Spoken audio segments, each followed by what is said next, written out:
नमस्कार। खरी खरी लेकर हाजिर हूं मैं सर्वमित्रा। बिहार में ऐसा लग रहा है कि प्रगति यात्रा पर निकले नीतीश कुमार फिर कोई खेला करने की तैयारी में हैं। और ये बात मैं इसलिए कह रही हूं क्योंकि 2 दिन पहले ये खबर थी कि बीजेपी के नेता और गृह मंत्री अमित शाह वो पहुंचने वाले हैं पटना। 2 दिन का उनका कार्यक्रम था पटना पहुंचने का, जहां दिवंगत नेता सुशील कुमार मोदी की जयंती कार्यक्रम में उनको शामिल होना था। और उसके बाद पटना में ही और वहां पर बिहार के बाकी पदाधिकारियों से चुनाव को लेकर चर्चा करनी थी। लेकिन अमित शाह पटना नहीं पहुंचे, वो बिहार नहीं पहुंचे। और नीतीश कुमार कल वो सुशील मोदी के जयंती कार्यक्रम में भी शामिल हुए और आज वो वापस अपनी यात्रा पर निकले हुए हैं, जहां पर वो लोगों से मेल मुलाकातें कर रहे हैं और साथ ही साथ कुछ ऐसे बयान दे रहे हैं जिनसे फिर चर्चा हो रही है कि आखिर नीतीश कहना क्या चाहते हैं। दरअसल लालू जी ने जब से ये ऑफर दिया नीतीश कुमार को, ये कहा, ऑफर शब्द तो मैं शायद कहना सही नहीं होगा क्योंकि खुद तेजस्वी यादव ने कह दिया कि कोई ऑफर नहीं है और उन्होंने ऐसी बात कही है, उनका अपना अंदाज है। हालांकि लालू जी ने जो कहा था उसका मतलब तो यही निकला था कि उन्होंने नीतीश कुमार को वापस बुलाया है क्योंकि उन्होंने ये कहा था कि उनके दरवाजे खुले हैं और हम उनकी गलतियों को माफ करेंगे और हम साथ मिलकर काम करेंगे, साथ मिलकर फैसले लेंगे। ये सारी बातें लालू जी ने कही। उसके बाद से ये चर्चा और तेज हो गई कि आखिर अब नीतीश कुमार क्या चाहते हैं, उनका क्या जवाब है। और जब पत्रकारों ने सीधे सीधे उनसे ये सवाल किया तब भी वो कुछ नहीं बोले, हाथ जोड़कर मुस्कुराते रहे। और उनकी जगह आरिफ मोहम्मद खान जो नए नए राज्यपाल बने हैं, उन्होंने कहा कि छोड़िए, आज ओथ का दिन है, आज ये सब पॉलिटिकल बातें मत कीजिए। तो आरिफ मोहम्मद खान किसके कहने पर क्या कह रहे हैं ये अभी स्पष्ट नहीं हुआ और ये भी स्पष्ट नहीं हो रहा है कि आखिर नीतीश कुमार अब क्या करने वाले, क्योंकि पत्रकारों के सवाल पर हाथ जोड़कर मुस्कुराने वाले नीतीश कुमार ने बाद में ये बयान दिया, 2 दिन बाद ये कहा कि 2 बार हमसे गलती हो गई, अब हम कहीं नहीं जाएंगे। उनकी पार्टी के बाकी नेताओं को भी शायद इसी मौके की तलाश थी, इसीलिए ललन सिंह जो जेडीयू में के सांसद हैं और मंत्री भी हैं, कैबिनेट में, मोदी कैबिनेट में मंत्री हैं, उन्होंने भी कहा कि हाँ सही कह रहे हैं वो कि वो उनसे 2 बार मिस्टेक हो गई और वो नहीं जाएंगे। तो जाहिर है ललन सिंह हमेशा से वो उनका झुकाव थोड़ा बीजेपी की तरफ माना जाता है। तो ये ऐसा लग रहा है कि जेडीयू में भी इस समय 2 फाड़ होती हुई दिखाई दे रही है। एक वो तबका है जो चाहता है कि वापस नीतीश कुमार महागठबंधन में चला जाए और दूसरा तबका ऐसा है जो बीजेपी के साथ बना रहना चाहता है। और जेडीयू में इन 2 परस्पर विरोधी जो विचार बन रहे हैं उनके बीच नीतीश कुमार आखिर किसके पक्ष में खड़े होंगे और क्या पार्टी में अब भी उनकी बात जो उसी तरह से मानी जाएगी, ये भी इस पर अब सवाल उठ रहे हैं। क्योंकि तेजस्वी यादव जो कह रहे हैं उनका बार बार ये बयान आ रहा है। आज भी उनका एक बड़ा तंज भरा ट्वीट आया है और उसमें उन्होंने ये कहा है कि नीतीश कुमार केवल चेहरा है और उनको नहीं पता वो क्या बोलते हैं, उनके कैबिनेट मंत्री उनको सलाह देते हैं।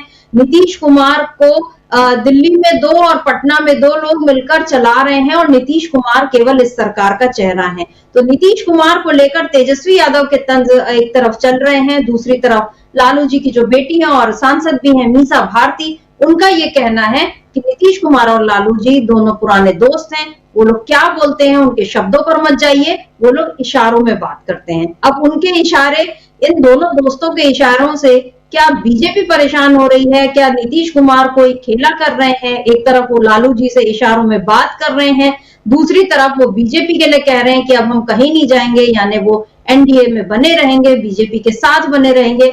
और इतना कहने के बावजूद अगर अमित शाह पटना नहीं पहुंचे हैं तो आखिर इसकी क्या वजह है, ये सवाल अब उठ रहा है। क्योंकि अमित शाह के बारे में जो बीजेपी के लोग कहते हैं कि वो राजनीति के चाणक्य हैं और उनके कहने पर बहुत सारे दलों में या सरकारों का बदलना होता है, उन सब के पीछे अमित शाह की खास भूमिका मानी जाती है। अब अमित शाह का पटना न पहुंचना क्या ये इस बात का संकेत दे रहा है कि बीजेपी और नीतीश के बीच क्या सब कुछ ठीक नहीं है? आखिर अमित शाह क्यों नहीं पहुंचे पटना, ये एक बड़ा सवाल है। और आज इन्हीं सारे सवालों पर, नीतीश कुमार के खेला पर आज हम खरी खरी चर्चा करेंगे। लेकिन उसके साथ साथ एक अहम टिप्पणी और आई है ललन सिंह की, उस पर भी विचार करना जरूरी है क्योंकि उन्होंने बिहार के पूर्व मुख्यमंत्री और पूर्व केंद्रीय मंत्री लालू प्रसाद के लिए बेहद अपमानजनक तरीके से कहा कि वो जीव जंतु हैं और उनके लिए मस्खरा शब्द का भी इस्तेमाल किया। तो बीजेपी के साथ जो शामिल लोग हैं वो किस तरह से, और जो एक जातिवादी अहंकार जो नजर आ रहा है वो किस तरह से बिहार की पॉलिटिक्स पर, बिहार की राजनीति पे क्या असर डालेगा, इस सवाल पर भी आज हम खरी खरी चर्चा करेंगे। हमारे साथ जुड़े हुए हैं अमलेंदु उपाध्याय जी। अमलेंदु जी नमस्कार, स्वागत है आपका इस कार्यक्रम में। अमलेंदु जी, ललन सिंह जो हमेशा से माने जाते हैं कि बीजेपी के तरफ उनका झुकाव है बने हुए हैं, वो जेडीयू के साथ, नीतीश कुमार के साथ हैं, लेकिन ऐसा लग नहीं रहा कि वो अभी भी उनके साथ हैं।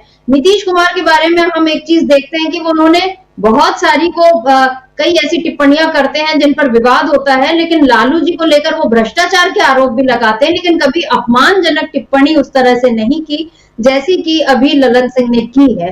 और ललन सिंह ने क्या कुछ कहा है, किस तरह से लालू जी पर एक तंज कसा है, उस टिप्पणी को हम सुनेंगे। लेकिन पहले आपसे ये जानना चाहती हूँ कि अमित शाह के पटना न पहुंचने के पीछे आखिर क्या कारण हो सकता है। अमित शाह जो जाने वाले थे पटना, और एक नहीं 2 दिन का उनका बिहार का कार्यक्रम था, और ऐसा तो नहीं है कि किसी वजह से, मतलब ना उनकी ना फ्लाइट रद्द हुई होगी, ना उनको कोई ट्रेन में फॉग की समस्या है जैसे बाकी आम जनता को झेलनी पड़ रही है।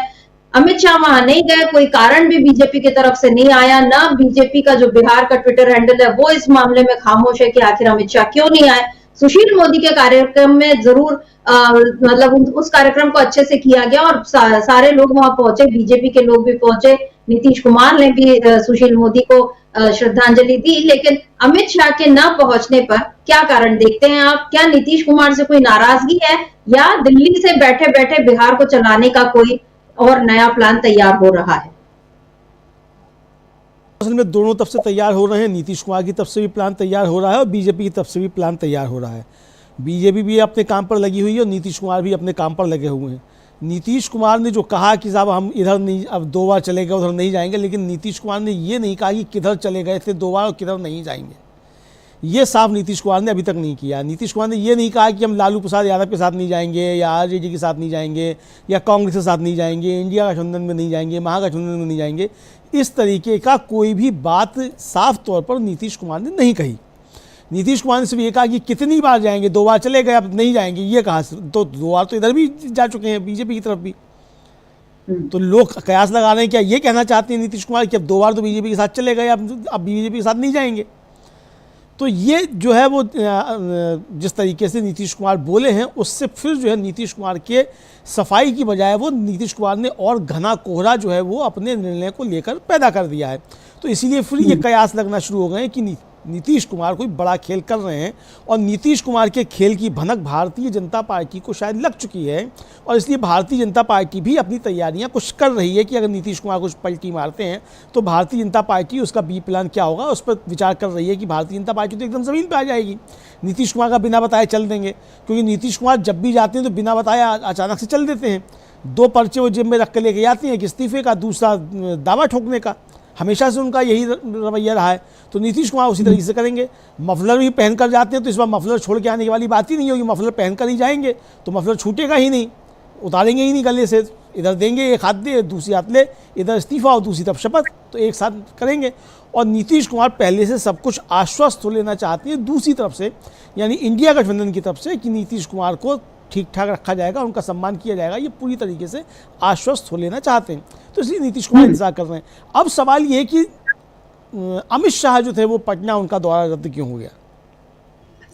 ये भी समिता जी साफ संकेत मिल रहे हैं कि इसका मतलब ये है कि नीतीश कुमार की तरफ से साफ संकेत बीजेपी को मिल चुके हैं, और बीजेपी अपनी तरफ से जो है कोई कदम उठाने से पहले ये देखना चाहती है कि नीतीश कुमार अपनी तरफ से कोई कदम उठाएं। शायद ऐसा कुछ है, क्योंकि अगर एक साथ एक मंच पर आते नीतीश कुमार और अमित शाह तो जाहिर सी बात है कि नीतीश कुमार के सामने कई संकट उत्पन्न खड़े हो जाते।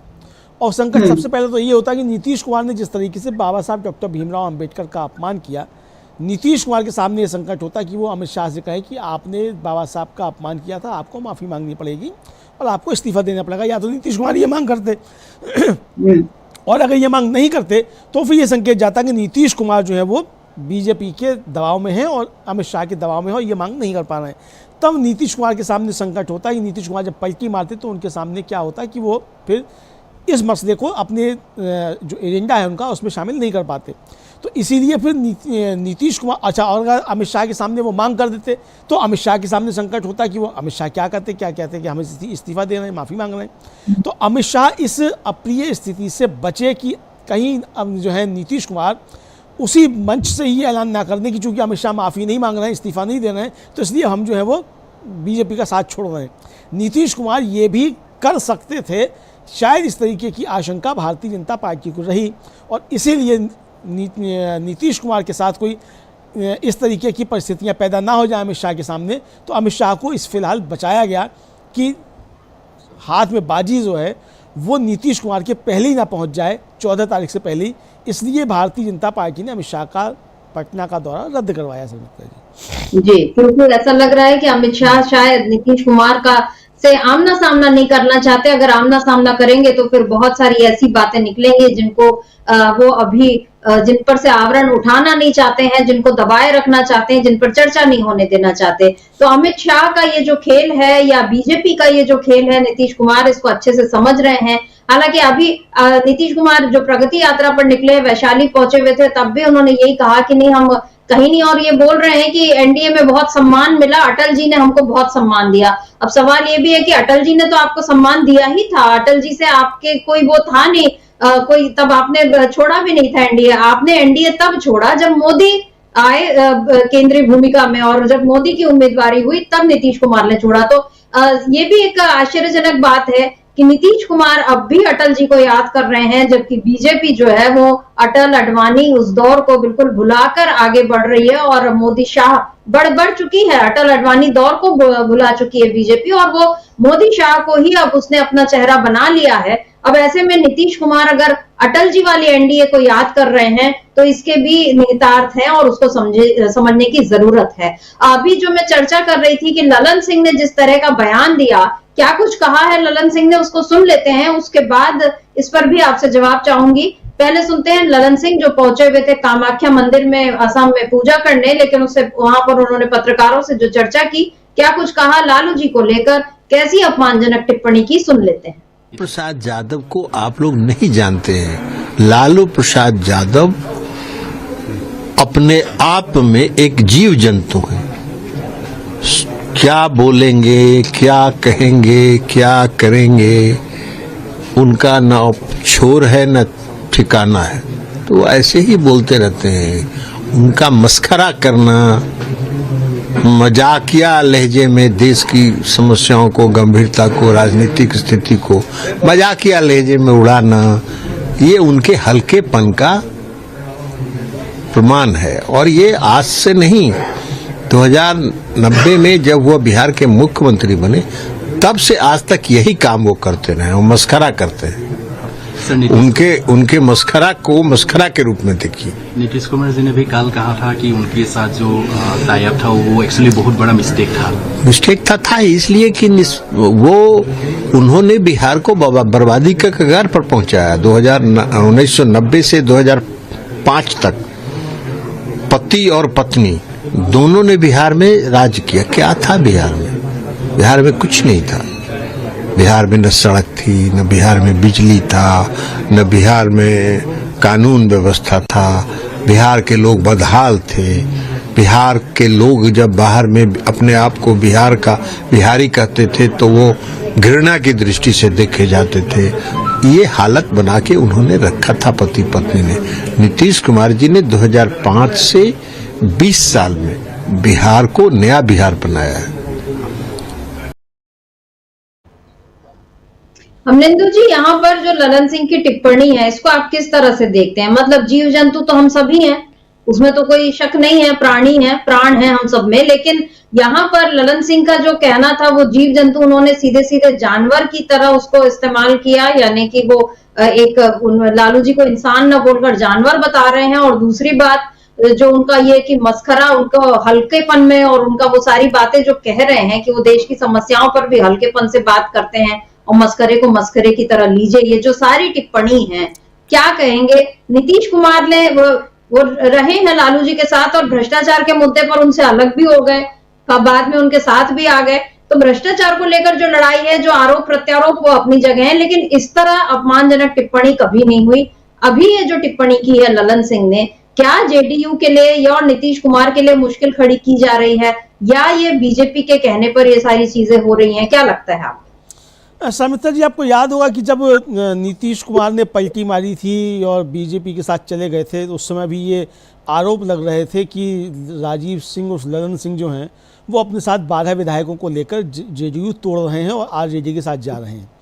और उसको लेकर फिर बाद में उन्होंने मानहानि का नोटिस जो था वो भेजा था 2 समाचार चैनलों, एक अखबार और एक एजेंसी को, कि मेरे खिलाफ जो था वो दुष्प्रचार किया गया, मेरा 35 साल का जो है वो दोस्ती है नीतीश कुमार के साथ और मुझको जो है वो बदनाम करने की कोशिश की गई, ये उन्होंने नोटिस भेजा था।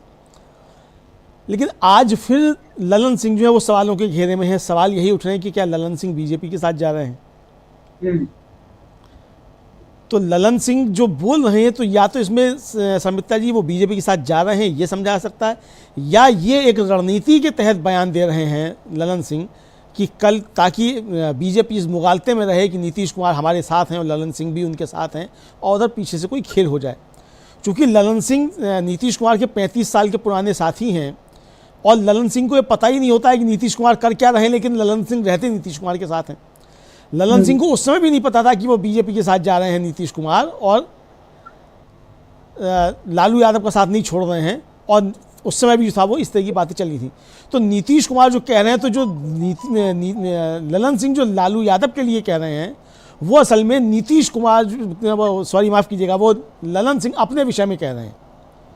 एक तरीके से समझाया है, ये इसको इस तरीके से लिया जा सकता है कि चूंकि उन्हें मालूम ही नहीं है कि लालू प्रसाद यादव और नीतीश कुमार के बीच चल क्या रहा है, तो या तो उनको इसकी जानकारी नहीं है, या फिर जो है वो भारतीय जनता पार्टी का ध्यान भटकाना चाहते हैं, यानी वो भारतीय जनता पार्टी के साथ भी नहीं है और नीतीश कुमार के साथ अपने संबंधों का निवाह कर रहे हैं, इस तरह की बातें कहकर।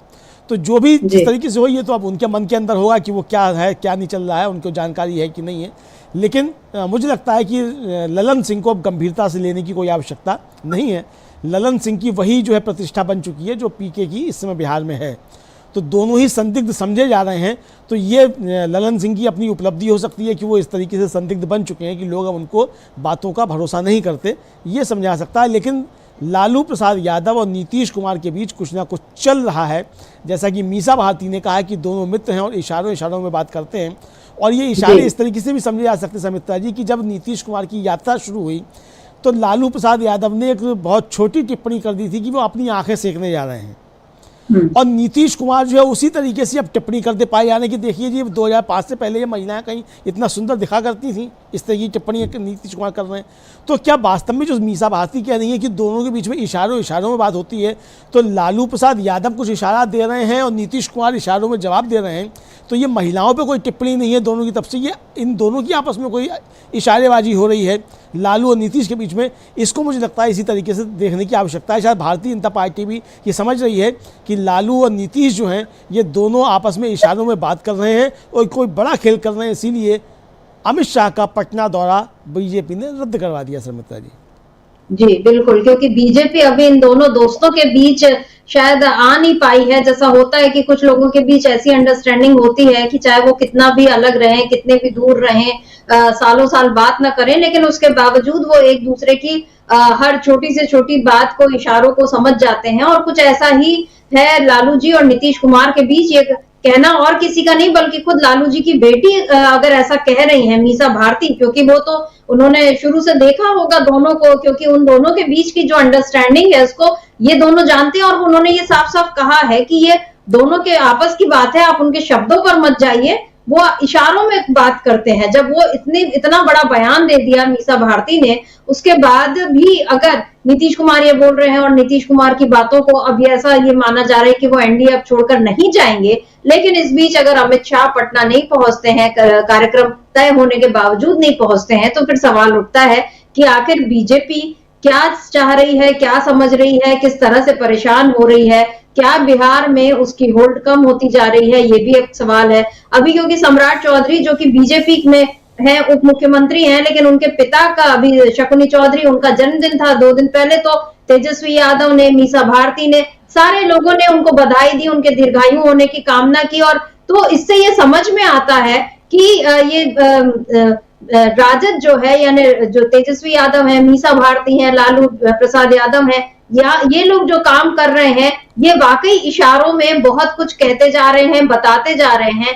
अब ये लोगों के ऊपर है कि वो बिटवीन द लाइंस उस बात को पढ़ पाते हैं, नहीं पढ़ पाते, और उसके निहितार्थ समझते हैं या नहीं समझते। लेकिन अमित शाह का पटना न पहुंचना इस समय कई सवालों को जन्म दे रहा है। और आज जब प्रशांत किशोर, जो जिनको बीपीएससी के लिए वो बैठे हुए थे अनशन पर, और आज उनको पुलिस उठाकर ले गई और मजिस्ट्रेट के सामने पेश कर दिया गया, उनको जमानत दे रही है और उनको कह रहे कि आप वो भरिए, बेल बॉन्ड भरिए, और वो बॉन्ड भरने से इनकार कर रहे थे। तो ये प्रशांत किशोर अपनी पॉलिटिक्स अलग चमका रहे हैं। लेकिन तेजस्वी यादव का 2 दिन पहले एक बयान आया था जिसमें उन्होंने ये बताया था कि अमित शाह किस तरह बिहार में खेल करते आए हैं, और क्या कुछ कहा है तेजस्वी यादव ने, इसको सुनते हैं। उसके बाद नीतीश कुमार के उस बयान को भी सुन लेते हैं जिसका जिक्र अभी आपने किया। पहले देख लेते हैं कि तेजस्वी यादव क्या कह रहे हैं। पहली बात, आज तक प्रशांत किशोर जी ने आज तक कभी भी नहीं कहा, स्पष्टीकरण नहीं दी कि आखिर अमित शाह जी ने नीतीश कुमार जी को क्यों उनके पार्टी का राष्ट्रीय उपाध्यक्ष बनवाया था। आज तक, अभी तक, और किसके कहने पे बने थे वो सब जानते हैं। मुख्यमंत्री जी ने स्पष्ट कर दिया था, लेकिन उनको बताना चाहिए कि भाई अमित शाह क्यों चाहते थे कि जनता दल यूनाइटेड नीतीश जी के पार्टी के वो राष्ट्रीय उपाध्यक्ष बने, और उन्हीं के कहने पे माननीय मुख्यमंत्री जी ने बनाया था। तो पहले इस पर स्पष्टीकरण देना चाहिए। और वैनिटी वैन की जहाँ तक बात है, इसमें तो एक्टर लोग बैठते हैं, एक्टर बैठते हैं, एक्ट्रेसेस बैठती हैं वैनिटी वैन में, और बैठाने वाला प्रोड्यूसर और डायरेक्टर है। हम लोग सब लोग जान रहे हैं कौन है प्रोड्यूसर और कौन है डायरेक्टर, और एक्टर को बैठाया गया है, तो सब लोग जानते हैं। अमरिंदर जी, यहाँ पर जो अमित शाह के ऊपर तेजस्वी यादव ने जो बातें कही कि कैसे प्रशांत किशोर को बनवाया था जेडीयू का राष्ट्रीय उपाध्यक्ष, आप वो बीजेपी में फैसले लें वो तो अलग चीज है, वहां उनका हक है। लेकिन यहाँ पर जेडीयू के फैसले भी अगर अमित शाह ले रहे थे, तब यानी नीतीश कुमार पर कोई ना कोई दबाव बनाया गया था। और जो हमेशा से कहा जाता है कि प्रशांत किशोर बीजेपी की बी टीम रही है, तो ये उसमें तेजस्वी यादव के इस बयान से ये बात जाहिर हो गई।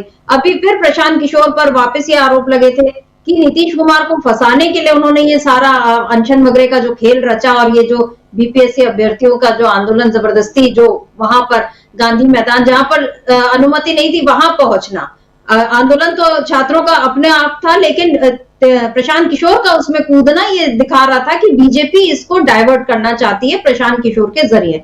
अब जो तेजस्वी यादव ने कहा, और इस समय जो हाल हम देख रहे हैं अमित शाह का जो पटना नहीं पहुंचना, तो क्या इसका मतलब हम ये निकालें कि पहले अमित शाह इस स्थिति में थे कि वो जेडीयू पर दबाव बनाकर अपने पसंद का राष्ट्रीय उपाध्यक्ष भी उस पर थोप सकते थे, लेकिन अब हालत ऐसी हो गई है कि नीतीश कुमार प्रगति यात्रा पर निकले हैं, और चूंकि नीतीश से आमना सामना ना हो, इसलिए अमित शाह पटना ही नहीं आ रहे हैं। क्या लगता है आपको, क्या बीजेपी जो है बिहार में इस समय नीतीश के दबाव में दिख रही है, या नीतीश पर दबाव बनाने की कोशिश कर रही है? देखिए समिता जी, फिलहाल बीजेपी दबाव में है, लेकिन दबाव बनाने की कोशिश कर रही है। दोनों चीज़ें हैं, दबाव में भी है और नीतीश पर दबाव बनाने की कोशिश कर रही है। लेकिन इसके साथ साथ समिता जी, जब शकुनी चौधरी के जन्मदिन पर सबने बधाई दी, तो आप ये देखिए कि उन्होंने जो बधाई दी, उसके बधाई के साथ साथ वीडियो कौन सा लगाया, सबने वीडियो लगाया पुराना शकुनी चौधरी का, जब वो बीजेपी को गालियां दे रहे हैं जनता दल यूनाइटेड के बैनर के तले।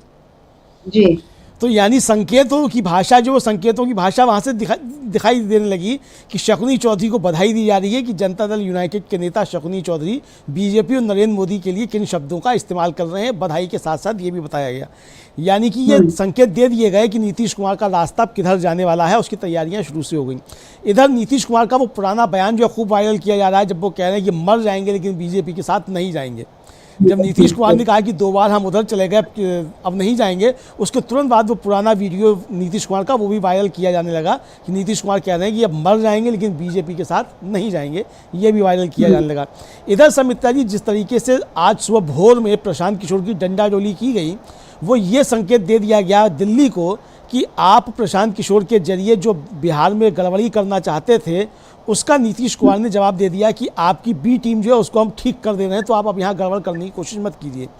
और जो तेजस्वी यादव सवाल उठा रहे थे प्रशांत किशोर के ऊपर कि वो बीजेपी की बी टीम है, वो वहाँ का जो स्थानीय मीडिया है बिहार का, सरमित्रा जी, उसने तमाम रिपोर्ट्स की हैं कि जिस वैनिटी वैन की चर्चा तेजस्वी कर रहे हैं, वो vanity van Bharatiya Janata party के पूर्व सांसद और भारतीय जनता पार्टी के नेता उदय सिंह की कंपनी के नाम पर रजिस्टर्ड है, जिसमें उदय सिंह मैनेजिंग डायरेक्टर है जिस कंपनी में। और जो उनकी कंपनी का जो इनकी प्रशांत किशोर की कंपनी है, ये बताया जाता है कि उसकी जो सैलरी आती है वो एक उस कंपनी से आती है जिसमें अडानी के जो हैं वो शेयर्स बताए जाते हैं, वो अडानी के लिए काम करती है कंपनी। इस तरीके की खबरें भी चल रही हैं। अब ये कितना सच है कितना गलत हम इसको नहीं कह सकते, क्योंकि वहाँ के स्थानीय मीडिया ने उन चीज़ों को जारी किया है, लेकिन ये चल रही है। और इसका खंडन भारतीय जनता पार्टी या अडानी की तरफ से नहीं आया है कि प्रशांत किशोर को किस तरीके से फाइनेंस किया जा रहा था। तो तेजस्वी यादव जो सवाल उठा रहे थे प्रशांत किशोर को लेकर, और सुबह जिस तरीके से नीतीश कुमार की पुलिस ने प्रशांत किशोर को उठाकर डंडा डोली करके उठाया है, इससे ये साफ तौर पर समझ में आता है। और इसीलिए अमित शाह का जो है वो रद्द हुआ दौरा, कि अमित शाह अगर पहुंचते तो अमित शाह की मौजूदगी में अमित शाह के चहेते प्रशांत किशोर के साथ ये नीतीश की सरकार बर्ताव करती। तो ये जो सवाल उठे हैं, तो ये साफ तौर पर संकेत मतलब मिलना शुरू हो गए हैं कि आरजेडी और जनता दल यू के बीच में कोई खिचड़ी पक रही है, और वो खिचड़ी पकने का इंतज़ार खिचड़ी के पर्व का किया जा रहा है। या 18 तारीख को जब लालू प्रसाद यादव ने अपनी पार्टी कार्यकारिणी की बैठक बुलाई है और राहुल गांधी वहाँ संविधान सम्मेलन करने जा रहे हैं, उसका इंतज़ार किया जा रहा है। और तब कोई खिचड़ी पककर सामने आएगी, नीतीश कुमार एकदम से कोई फैसला करेंगे। नीतीश कुमार पहले भी जब इस तरीके के फैसले लेते रहे, तो 1 घंटा पहले तक नीतीश कुमार कोई हवा नहीं लगने देते हैं कि नीतीश कुमार कोई बड़ा फैसला लेने जा रहे हैं। पिछली बार भी जब उन्होंने पलटी मारी थी, इंडिया गठबंधन छोड़कर वो गए थे बीजेपी के साथ, उस समय भी उन्होंने 1 घंटे पहले तक कोई संकेत किसी भी तरीके का नहीं दिया था, और एक तरह से कहा जाए वो इंडिया गठबंधन के साथ होने की बात ही करते रहे थे।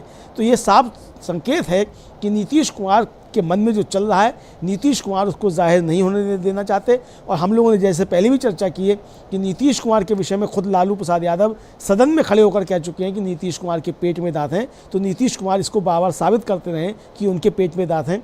अब ये उनके पेट में जो दांत हैं वो गिनने का काम जो है, या गिनने की क्षमता नरेंद्र मोदी और अमित शाह में है कि नहीं है, बस ये देखना है सरमित्रा जी। ये उन दोनों के लिए परीक्षा की घड़ी है। और इस समय जिस तरह से पटना आने की हिम्मत नहीं दिखा पाए हैं अमित शाह, ये अपने आप में एक बीजेपी के लिए बड़ा सेटबैक भी माना जा सकता है, क्योंकि वहां पर उनकी सरकार भी है, डबल इंजन सरकार बोलते हैं। और केंद्र में भी आप आप केंद्रीय गृह मंत्री हैं, आप पूरे देश में जाते हैं, बेधड़क कहीं भी जाते हैं। लेकिन आज 2 दिन का आपका पटना का कार्यक्रम था, 2 दिन ना सही आप 1 दिन जाकर कम से कम सुशील मोदी के कार्यक्रम में भी आप जा सकते थे, लेकिन वो नहीं गए। और नहीं जाने के पीछे कारण यही समझा जा रहा है कि नीतीश कुमार के साथ वो शायद मिलना नहीं चाहते, या फिर यहीं बैठकर कोई खेल करना चाहते हैं। लेकिन नीतीश कुमार इस समय अपना खेल करने में लगे हुए हैं। और इस बीच प्रशांत किशोर को जिस तरह से आज सुबह सुबह उनको उठाकर पुलिस ले गई, उस पर भी अब सवाल उठ रहे हैं। मृत्युंजय तिवारी जो है राजद नेता, उन्होंने क्या कुछ कहा है प्रशांत किशोर के इस रवैये पर, और उन्होंने सवाल भी उठाए हैं। क्या कुछ कहते हैं मृत्युंजय तिवारी, उसको सुन लेते हैं। ये वीवीआईपी अनशन, खा पी करके किया गया अनशन, ये छात्रों के आंदोलन की आड़ में अपनी सियासत चमकाने का जो प्रयास कर रहे थे। अब तो गंभीर सवाल है, अब तो पूरी तरह से सरकार और ये दोनों एक्सपोज हो गए। सरकार से मिली भगत थी और सरकार के संरक्षण में ये 4 दिनों से नाटक किया जा रहा था। पुलिस प्रशासन पर गंभीर सवाल खड़े होते हैं। जब प्रतिबंधित क्षेत्र था गांधी मैदान, तो फिर वहाँ क्यों इजाज़त दिया बैठने का, पहले ही दिन क्यों नहीं हटाया। ये सरकार के द्वारा प्रायोजित आंदोलन छात्र और नौजवान भी समझ रहे हैं। छात्रों के बीपीएससी अभ्यर्थियों के आंदोलन को बदनाम कर दिया, उनके भविष्य को अंधकारमय कर दिया। छात्र नौजवान कभी माफ नहीं करेंगे ऐसे लोगों को। तेजस्वी जी छात्रों नौजवानों के भविष्य को बचाने के लिए, उनको न्याय दिलाने के लिए सड़क से लेकर सदन तक लड़ेंगे और उनकी चिंता कर रहे हैं। लेकिन जो लोग अपनी सियासत चमका रहे थे छात्रों के आंदोलन की आड़ में, वो आज एक्सपोज हो गए।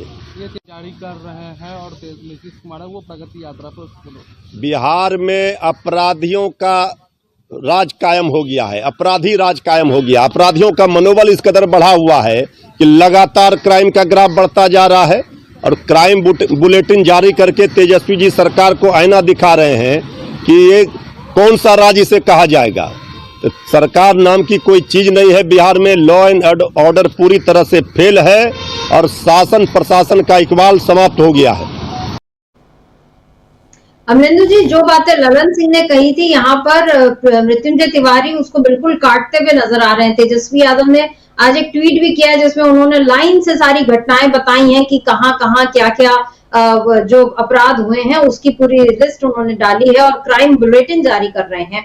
तो एक तो सवाल उठ रहा है जो लॉ एंड ऑर्डर को लेकर और जो जंगल राज जिसको लेकर लालू प्रसाद को बदनाम किया गया, बार बार ये कहा गया, लेकिन अभी भी बिहार में जो स्थिति है उसको लेकर। लेकिन आप ये देखिए कि यहाँ सवाल जो है वो नीतीश कुमार को, न केवल वो नीतीश कुमार नहीं बोल रहे, वो नाम ही नहीं ले रहे नीतीश कुमार का, सरकार सरकार बस बोल रहे हैं। और सरकार में बीजेपी भी शामिल है और जिस तरह से उन्होंने वीआईपी अनशन करार दिया और ये एक जरूरी सवाल उठाया कि जब वो प्रतिबंधित क्षेत्र था तो वहां पर 4 दिन तक उनको अनशन करने की अनुमति आखिर दी गई कैसे, क्योंकि 2 जनवरी से वो बैठे हुए थे, आज जाकर पुलिस ने उनको उठाया है। तो क्या ये सारा घटनाक्रम, क्या 5 तारीख का इंतजार पहले हो रहा था कि 5 तारीख को अमित शाह आने वाले हैं, वो पहुंचेंगे, उसके बाद तब देखा जाएगा, लेकिन अमित शाह नहीं पहुंचे तो 1 दिन की मोहलत और मिल गई प्रशांत किशोर को और फिर आज उनको उठा लिया गया। क्या लगता है मृत्युंजय तिवारी के बयान पर क्या कहेंगे? देखिए समिता जी, मृत्युंजय तिवारी बचाकर बातें कर रहे हैं और तेजस्वी यादव ने जो प्रगति यात्रा को दुर्गति यात्रा कह के ट्वीट किया और फिर बिहार में क्या बाहर है कि उसको भी उस तर्ज पर उन्होंने कुछ किया कि खून है, कि बिहार में खून है, इस तरह का कुछ किया उन्होंने। तो ये तो तंज किया और आपराधिक घटनाएं गिनाई, लेकिन उसमें भी नीतीश कुमार का सीधे सीधे एक तरीके से मतलब बचाव भी ये है कि साहब ये बताने की कोशिश की नीतीश कुमार खामोश हैं, उनको 4 लोग जो वो घेरे हुए हैं और 4 लोग सरकार चला रहे हैं, ये कहा गया। मृत्युंजय तिवारी भी जो कह रहे हैं सरकार पे सवाल उठा रहे हैं, नीतीश कुमार पर कोई सवाल नहीं उठा रहे हैं।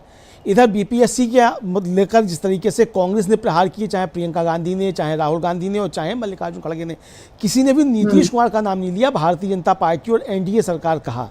तो यानी नीतीश कुमार को एक सेफ जोन जो है वो एनडीए से बाहर निकलने का इंडिया गठबंधन की तरफ से और आरजेडी की तरफ से दिया जा रहा है कि नीतीश कुमार सेफ जोन से मतलब सेफ जोन में आएँ और रास्ता उनके लिए तैयार किया जाए कि वो बाहर निकल कर आएँ, ताकि कल को इंडिया गठबंधन पे सवाल ना उठे कि भाई 2 दिन पहले तक तो आप नीतीश कुमार को गरिया रहे थे और आज आप नीतीश कुमार के साथ खड़े हैं। तो यानी उस समय भी तोपों का मुंह सीधा सीधा भारतीय जनता पार्टी की तरफ हो, विपक्ष की तोपें जो हैं उनका मुंह, इसके लिए रास्ते पहले से तैयार किए जा रहे हैं और गोला बारूद जो भी तैयार किया जा रहा है वो बीजेपी की तरफ जो है उसके निशाने सब रखे जा रहे हैं। नीतीश कुमार को सेफ रास्ता दिया जा रहा है कि आप बाहर निकलकर एनडीए से आइए और इंडिया गठबंधन में शामिल होइए, ये रास्ता उनको तैयार किया जा रहा है। लेकिन इसके साथ साथ सावधानी ये बरती जा रही है कि भारतीय जनता पार्टी इससे पहले कोई इस तरीके की चीज़ें ना कर पाए कि नीतीश कुमार की पार्टी ही टूट जाए, ये भी बचाव का रास्ता तैयार किया जा रहा है। और साथ साथ ये कि बिहार में जब खेल हो तो उस खेल के साथ साथ उस खेल जो है वो दिल्ली में भी हो, यानी केंद्र सरकार में भी खेल हो, इसकी भी तैयारियां शायद अंदर से कुछ चल रही हैं। ये सारी चीज़ें जो घटनाक्रम चल रहा है उसको देखकर समझी जा सकती हैं समिता जी।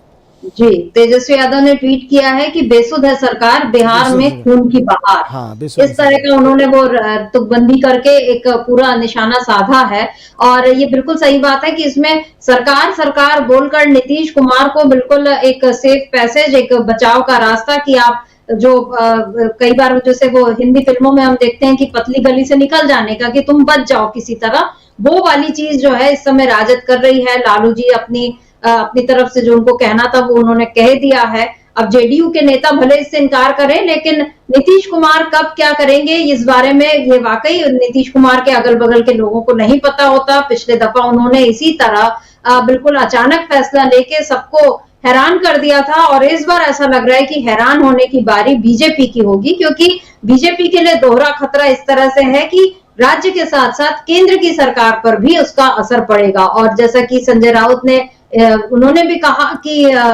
बीजेपी जो है वो जेडीयू को तोड़ने में लगी है, तो अगर बिहार की बात महाराष्ट्र के नेता कर रहे हैं तो जाहिर है कि कहीं कुछ हो रहा है, तभी ये सारी मतलब चिंगारी कहीं सुलग रही है, तभी ये जो धुआं जो है वो नजर आ रहा है। और इसका ये जो धुआं है ये इस समय पटना से लेकर दिल्ली तक छाया हुआ है। हालांकि नीतीश कुमार जो अभी अपनी प्रगति यात्रा पर निकले हैं, इस यात्रा के जरिए क्या वो बिहार के लोगों का मन भी टटोल रहे हैं, ये भी एक देखने वाली बात है।